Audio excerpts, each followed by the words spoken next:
वक्फ कानून पर supreme court का बड़ा फैसला। वक्फ कानून पर लगाई आंशिक रोक, पूरे कानून पर रोक लगाने का आधार नहीं। कुछ सैंक्शन को लेकर विवाद, सुप्रीम कोर्ट की तरफ से बड़ी प्रतिक्रिया सामने निकल कर आई है। वक्फ संशोधन कानून को लेकर आंशिक रोक जो है कुछ लगाई गई है, पूरे कानून पर रोक लगाने का आधार नहीं है। सुप्रीम कोर्ट की तरफ से ये टिप्पणी की गई। कुछ सैंक्शन को लेकर विवाद है। तो देखिए, वक्फ संशोधन कानून को लेकर सुप्रीम कोर्ट का बड़ा फैसला आया है। आंशिक रोक लगाई गई है सुप्रीम कोर्ट की तरफ से।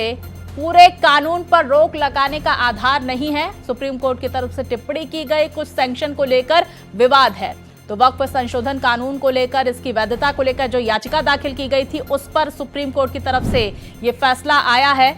ये बड़ी टिप्पणी की गई है क्योंकि बीते 22 मई को हमने देखा किस तरह से लगातार सुनवाई के बाद अंतरिम फैसले को, अंतरिम आदेश को सुरक्षित रखा गया था। और अब बड़ी जानकारी, बड़ा फैसला सुप्रीम कोर्ट की तरफ से सामने निकल कर आया। आंशिक रोक लगाई गई है, पूरे कानून पर रोक लगाने का आधार नहीं है। सुप्रीम कोर्ट की तरफ से टिप्पणी आई है। कुछ सैंक्शन को लेकर विवाद है। तो भारी बवाल के बीच जिस तरह से कई याचिकाएं वक्फ संशोधन कानून को लेकर सुप्रीम कोर्ट में दाखिल की गई थी, उस पर लगातार सुप्रीम कोर्ट की तरफ से सुनवाई हुई और अंतरिम आदेश सुरक्षित रखा गया 22 मई को। और अब बड़ी जानकारी सामने निकल कर आ रही है। सुप्रीम कोर्ट की तरफ से ये बड़ा आदेश आया है। आंशिक रोक लगाई गई है वक्फ संशोधन कानून को लेकर। पूरे कानून पर रोक लगाने का आधार नहीं है। सुप्रीम कोर्ट की तरफ से टिप्पणी आई। कुछ सैंक्शन को लेकर विवाद है। तो वक्फ संशोधन कानून के कुछ सैंक्शन को लेकर विवाद है। इस तरह की टिप्पणी सुप्रीम कोर्ट की तरफ से की गई है। बड़ा आदेश सामने निकल कर आया वक्फ संशोधन कानून को लेकर। तो इस वक्त की बड़ी खबर सामने आ रही है। वक्फ संशोधन कानून को लेकर सुप्रीम कोर्ट की तरफ से ये आदेश सामने आया। ऐसे में सुप्रीम कोर्ट की तरफ से आंशिक रोक लगाई गई है। पूरे कानून पर रोक लगाने का आधार नहीं है। सुप्रीम कोर्ट की तरफ से तल्ख टिप्पणी भी की गई। तो देखिए, जिस तरह से हमने देखा था कि किस तरह से कई याचिकाएं इससे संबंधित दाखिल की गई थी कोर्ट में, जिस पर सुनवाई लगातार सुप्रीम कोर्ट की तरफ से की गई। और आखिरकार ये बड़ी जानकारी सामने आ रही है। आंशिक रोक लगाई गई है, कुछ प्रावधानों पर रोक लगाई गई है। वक्फ के पूरे कानून को रोकने का कोई आधार नहीं है। इस तरह की जानकारियां भी सुप्रीम कोर्ट की टिप्पणी से सामने निकल कर आई। तो आखिरकार ये बड़ा फैसला सामने आया कोर्ट की तरफ से, जिसमें आंशिक रोक लगाने का आदेश दिया गया। सुप्रीम कोर्ट की तरफ से फैसला दिया गया है। तो ये कौन कौन से हिस्से होंगे, ये भी देखना महत्वपूर्ण होगा। वक्फ संशोधन कानून के कौन कौन से हिस्सों पर सुप्रीम कोर्ट की तरफ से रोक लगाई जाती है, जिसकी तरफ जो टिप्पणी सुप्रीम कोर्ट की तरफ से की गई। अभी डिटेल पूरी जानकारी सामने निकल कर आएगी, जो लगातार भारत एक्सप्रेस आप तक पहुंचाएगा। लेकिन बड़ी खबर आ रही है, पूरे कानून पर रोक लगाने का आधार नहीं है। 4 non members will be non Muslim. और सेक्शन 23 में कहा है कि 3 out of 11 in board will not more than 3 will be non Muslims. Section 23 को स्टे नहीं किया गया है, लेकिन ये कहा गया है कि all effort should be made to appoint CEO from the Muslim community. बाकी ये बड़ा लंबा जजमेंट लिखा है, इसकी स्टडी करनी पड़ेगी और उस पर ज्यादा अच्छे से हम बता सकेंगे। How big is the relief is?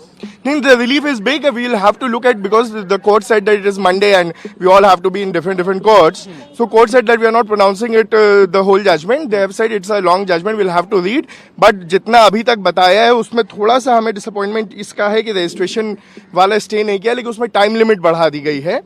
तो हमें उम्मीद है कि अभी हम जब पढ़ेंगे तो उसमें और भी चीज़ों पे हमारे सामने जाहिर होगा कि इसमें क्या क्या है इस ऑर्डर में। प्रैक्टिसिंग मुस्लिम वाला जो प्रावधान था उस पे क्या था? उस पे स्टे कर दिया गया है। और नहीं, not the complete act, certain provisions have been stayed. वही विस्तार से जानकारी के साथ मेरे सहयोगी गोपाल हमारे साथ जुड़ गए हैं। गोपाल, क्या कुछ टिप्पणी कोर्ट की तरफ से की गई, किन किन सैंक्शंस को यहाँ पर रोक लगाई गई है, इनको लेकर? देखिए स्वाति, मुख्य रूप से 3 मुद्दों को लेकर के सुप्रीम कोर्ट ने यह फैसला दिया है। सुप्रीम कोर्ट ने अपने फैसले में यह साफ कहा है कि जो गैर मुस्लिम हैं, जो अपनी संपत्ति को वक्फ को दान देना चाहते हैं और वो 5 साल तक इंतजार करेंगे, इस पर सुप्रीम कोर्ट ने रोक लगा दिया है।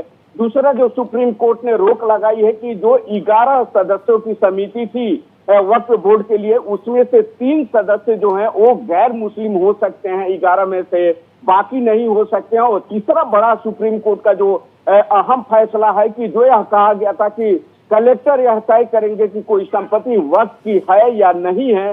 है या नहीं है, इसको लेकर के सुप्रीम कोर्ट ने यह साफ कर दिया है कि ट्रिब्यूनल और हाई कोर्ट के फैसले के बाद ही यह कलेक्टर डिसाइड करेंगे। तो इस तीनों मामले पर सुप्रीम कोर्ट ने स्टे कर दिया है। तो इसे कहा जा सकता है कि जो रजिस्ट्रेशन का मुद्दा था उसको छोड़ करके बाकी जो मांगे थी याचिकाकर्ताओं की, उन सभी पर सुप्रीम कोर्ट ने फिलहाल रोक लगा दिया है। अब इस मामले में विस्तार से जब सुनवाई होगी तो सुप्रीम कोर्ट जो है इसमें अंतिम फैसला सुनाएगा, लेकिन यह फैसला अंतरिम फैसला है, यानी कि पूरी तरीके से यह फैसला नहीं है। जी देखिए, वक्फ संशोधन कानून को लेकर सुप्रीम कोर्ट की तरफ से बड़ा फैसला सामने निकल कर आया है। आंशिक रोक वक्फ कानून पर लगाई गई है सुप्रीम कोर्ट पर। विस्तार से जानकारी के साथ मेरे सहयोगी गोपाल हमारे साथ बने हुए हैं। गोपाल, क्या कुछ जानकारी और विस्तार से जरा सुप्रीम कोर्ट के इस फैसले को बताएं। जानकारियां ये भी सामने आ रही है कि वक्फ एक्ट की वैधता पर फैसला नहीं है। गोपाल, डिटेल दे हमारे दर्शकों को। जी बिल्कुल स्वाति, आपने सही कहा। वक्त एक्ट की वैधता को लेकर के जो चुनौती दी गई थी उसमें कई जो है जो सेक्शन थे उसको लेकर के खास करके सुप्रीम कोर्ट ने पिछली सुनवाई में विचार किया था और कोर्ट ने कहा था कि अगर जरूरत पड़ी तो इन हम जो सेक्शन है उस पर हम रोक लगा सकते हैं, अंतरिम रोक लगा सकते हैं। कोर्ट ने यह भी कहा था कि चूंकि पार्लियामेंट द्वारा पारित किया हुआ यह कानून है और इस पर रोक लगाने के लिए ठोस दलीलें होना जरूरी है। हाँ। तो आज जो सुप्रीम कोर्ट ने फैसला दिया है रजिस्ट्रेशन को छोड़ करके, यानी कि वक्फ बोर्ड को लेकर के जो रजिस्ट्रेशन कराया जाता है उसको छोड़ के बाकी जो 3 मुद्दे हैं उस पर अंतरिम रोक लगा दिया है। सुप्रीम कोर्ट ने अपने फैसले में कहा है कि वक्फ बोर्ड को जो है गैर हिंदू अपनी अगर संपत्ति दान करते हैं तो उन्हें कम से कम 5 साल तक प्रैक्टिस में होना चाहिए। तो इस पर अंतरिम रोक लगाया है। दूसरा जो पहलू है कि वक्फ बोर्ड में 11 जो सदस्य थे गैर मुस्लिम, उसमें से मात्र 3 सदस्य जो है गैर मुस्लिम होंगे, बाकी सब सदस्य जो है वो मुस्लिम होंगे। और जो तीसरी अहम बातें सुप्रीम कोर्ट ने कही है कि कलेक्टर यह तय नहीं, अंतिम फैसला नहीं ले सकता है, पहले यह मामला ट्रिब्यूनल में जाएगा, हाई कोर्ट जाएगा और ट्रिब्यूनल हाई कोर्ट के आदेश के बाद ही कलेक्टर जो है यह तय करेगा कि कोई संपत्ति वक्त की है या नहीं है। तो इन तीनों मामलों में सुप्रीम कोर्ट ने अंतरिम रोक लगाई है। उसके बाद इस मामले में विस्तार से जब सुनवाई होगी तो केंद्र सरकार से तमाम जो याचिकाकर्ता हैं उनकी तरफ से दलीलें सुनी जाएगी। हालांकि मामले की सुनवाई के दौरान एजी महसी ने टिप्पणी करते हुए कहा था कि इस्लाम कहीं का भी हो, मुस्लिम कहीं का भी हो, मुस्लिम मुस्लिम ही रहेगा, इस्लाम इस्लाम ही रहेगा। यह बातें तब कही थी जब सॉलिसिटर जनरल तुषार मेहता ने कहा था कि जो अनुसूचित जनजाति वर्ग के जो लोग हैं, जो मुस्लिम हैं, वो इस तरीके से इस्लाम को नहीं मानते हैं, तब जाकर के यह बातें कही थी। वहीं याचिकाकर्ताओं की तरफ से कपिल सिब्बल पेश हुए थे और उन्होंने भी तमाम दलीलें दी थी और कहा था कि कलेक्टर यह कैसे तय कर सकता है कि कोई संपत्ति वक्त की है या तमाम दलीलें दी गई और फिलहाल बड़ी जानकारी सामने निकल कर आ रही है। आंशिक रोक लगाई गई है इस कानून पर। पूरी तरह से रोक लगाने से सुप्रीम कोर्ट कहीं ना कहीं इनकार करता हुआ नजर आए। बहुत शुक्रिया आपका गोपाल, जानकारियां हमारे दर्शकों तक पहुंचाने के लिए।